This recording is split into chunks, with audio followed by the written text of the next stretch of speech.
Number 1, Mike Tyson goes off script WrestleMania 14। WrestleMania 14 के सबसे iconic पलों में से एक में बॉक्सर माइक टायसन ने शॉन माइकल्स को नॉकआउट कर दिया था। ये तो एक स्क्रिप्ट किया स्पॉट था, लेकिन वो स्पॉट जब टायसन ने एसबीके के मुंह के ऊपर एक स्टोन कोल्ड टी शर्ट रखी थी, उससे बहुत कंट्रोवर्सी हुई थी। ये स्पॉट शुरुआती रेसलमेनिया रन डाउन के प्लान में तो था, लेकिन एसबीके को लगा था कि उनके लिए एक बेइज्जती होगी और इसलिए उन्होंने स्पॉट को हटाने की मांग करी, लेकिन टायसन ने फिर भी ये स्पॉट करने का फैसला किया, जिसकी वजह से जाहिर तौर पर एसबीके बहुत नाराज हो गए थे। एसबीके के इस बात से इतना ज्यादा नाराज हो गए थे कि टायसन को शो के बाद वाले प्रेस कॉन्फ्रेंस में ही कॉन्फ्रंट करने जा रहे थे और विंस मैकमैन को उन्हें जबरदस्ती रोकना पड़ा था। चलो बात करते हैं number 2, pyro accident WrestleMania 24। WrestleMania में हमेशा ही बहुत शानदार पायरो एक्ट होते हैं, लेकिन 2008 में रेसलमेनिया 24 के दौरान जो पायरो इस्तेमाल किया गया था उसमें एक बहुत बड़ी गलती हो गई थी। जब अंडरटेकर ने मेन इवेंट में एज को हराकर वर्ल्ड चैंपियन बने थे, उसके बाद एक शानदार पायरो एक्ट हुआ था,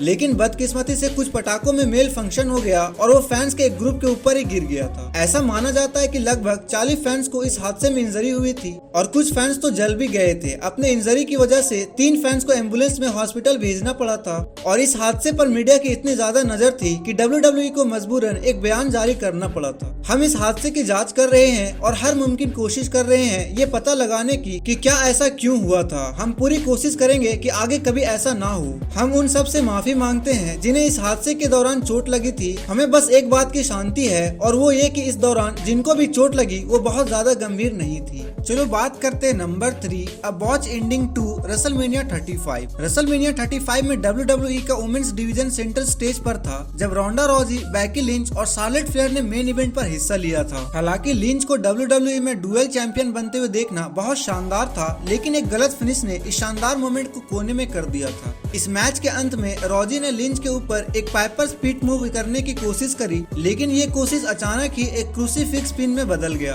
और इससे रॉजी मैट पर ही पिन डाउन भी हो गई। यहाँ एक दिक्कत ये थी कि इस मैच का फिनिश इस तरह से नहीं प्लान किया गया था और रॉजी का कंधा साफ तौर पर ऊपर था और ये साफ नहीं हो पाया है कि इस मैच का असली फिनिश कैसा होने वाला था, क्योंकि इसके बारे में बहुत अलग अलग रिपोर्ट सामने आई है। लेकिन कुछ रिपोर्ट्स के मुताबिक बैकी लिंच को फ्लेयर की जगह टेप आउट करना था और वहीं कुछ रिपोर्ट का मानना है कि लिंच को रॉजी का सबमिट करवाना था। गाइस चलो बात करते हैं number 4, stone cold blade job WrestleMania 13। जब बात प्रो रेसलिंग की होती है तब मास्टरपीस शब्द बहुत इस्तेमाल होता है और रेसलमेनिया 13 में स्टोन कोल्ड स्टीव ऑस्टिन और ब्रेट हार्ट के बीच हुआ ये मैच हर उस चीज को गवाही देता है जो प्रो रेसलिंग को खास बनाती है। इस मैच में डबल टर्न हुआ था और इस मैच में सबसे फेमस और असरदार बेबी फेस स्टोन कोल्ड का जन्म भी होने वाला था। इस मैच का सबसे यादगार एलिमेंट ऑस्टिन का ब्लेड शीट था, क्योंकि ऑस्टिन का खून से लथपथ होकर दर्द में चिल्लाना फैंस को इस मैच को इतना पसंद करने की एक बड़ी वजह बनी थी। आप माने या ना माने, लेकिन इस मैच में खून बहने की अनुमति नहीं दी गई थी,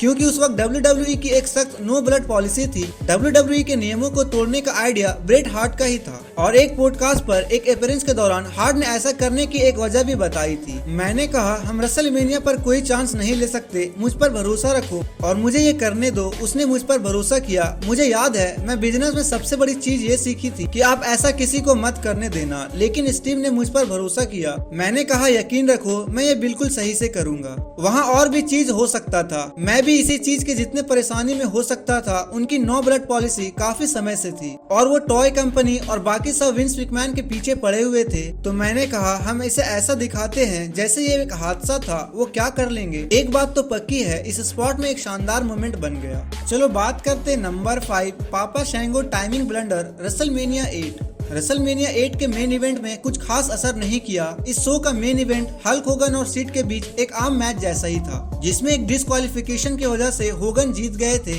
इस मैच में कोई खास बात नहीं थी, एक रेसलमेनिया मेन इवेंट के लायक तो बिल्कुल नहीं। इस मैच का फिनिश कुछ इस तरह से प्लान किया गया था जिसमें पापा शैंगो हल्क होगन के पिन अटेम्प्ट को नाकाम करने वाले थे, लेकिन वो समय पर बाहर नहीं आ पाए, जिसकी वजह से सीड को खुद ही उस अटेम्प्ट से किक आउट करना पड़ा था। चार्ल्स नाइट के शेड्यूल फॉर 2 फॉल्स के दौरान इस बारे में बात करते हुए बताया कि आखिर इस मैच में क्या गलत हुआ था। दिक्कत ये थी कि उन्हें पता था कि मैं बिल्कुल नया हूँ, तो उन्होंने कहा कि बाहर मत जाना जब तक हम तुम्हें जाने के लिए ना कहेंगे, और पता नहीं क्यों मुझे बाद में दिया गया तो मुझे पता नहीं था। मैं वहाँ एक पर्दे के पीछे खड़ा था जैसे कि मैं किसी रेस में भागने के लिए तैयार था। फिर उन्होंने कहा जाओ जाओ और मैं गया, लेकिन जब मैं वहाँ पहुँचा मैंने सोचा अरे नहीं यहाँ क्या चल रहा है, क्योंकि मैं मॉनिटर नहीं देख पा रहा था। मैंने सालों तक इसके बारे में कुछ नहीं सुना और फिर सालों बाद में ऑटोग्राफ साइन कर रहा था जहाँ लोग बात कर रहे थे। अरे उस वक्त क्या हुआ था जब तुम अपना क्यूब भूल गए थे? और मैंने कहा क्या नहीं, मैंने ऐसा नहीं किया, तुम क्या कह रहे हो?